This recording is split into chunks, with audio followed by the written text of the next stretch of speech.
আচ্ছা, এই যে বলতে শুনি যে শনির সাড়ে সাথী চলছে বা ঢাইয়া চলছে, এটা কি বলে গ্রহরত্ন পড়লে সবকিছু ঠিক হয়ে যায়? এটা কি আদৌ ঠিক হয়? দেখো, এই যে শনির সাড়ে সাথী, শনির ঢাইয়া, কিংবা যে বিভিন্ন রকমের মঙ্গলের প্রভাব, রাহুর প্রভাব, অনেকে গ্রহ রত্ন দিয়ে দেয় না।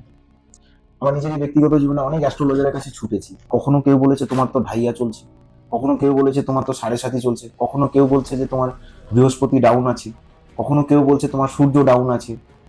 তো প্রত্যেকে একটা একটা রত্ন দিয়ে দিচ্ছে।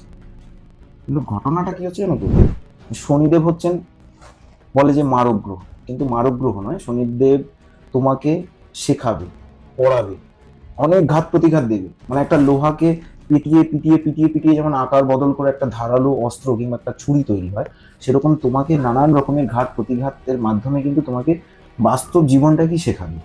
ঠিক আছে, মানে অ্যাস্ট্রো সায়েন্সে এটাই বলা হচ্ছে। এবারে তুমি যতই রত্ন করো কি কবচ ধারণ করো, তোমার কিন্তু শনিদেব যে তোমার প্রতি দৃষ্টিটা যে ঘুরিয়ে নেবে এরকম কোনো ব্যাপার নেই। ওনার কিন্তু তোমার প্রতি দৃষ্টি থাকবে এবং ওই টাইমে তোমার যে অ্যাক্টিভিটিস গুলো হওয়ার কথা সেগুলো হবেই, কেউ আটকে দিতে পারবে না। আমি নিজের ব্যক্তিগত জীবনে দেখেছি, স্টোন ধারণ করেও যে একদম সবকিছু সমস্যার সমাধান হয়ে গেছে আমি কোনোদিন দেখিনি। কিন্তু কি হয়তো কিছুটা মাত্রা কমে, প্রভাব কমে, কিছুটা পজিটিভ থিঙ্কিং আসে।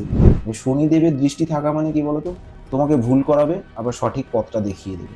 এবার সেই ক্ষেত্রে আমার মনে হয় যে ওই সময়টাতে যদি একটু তুমি ধার্মিক হও, মানে স্পিরিচুয়াল কানেক্টেড হও, তাহলে গ্রহরত্ন যতটা না তোমার উপকার করবে, তার থেকে তুমি বেশি পজিটিভ রেজাল্ট পাবে।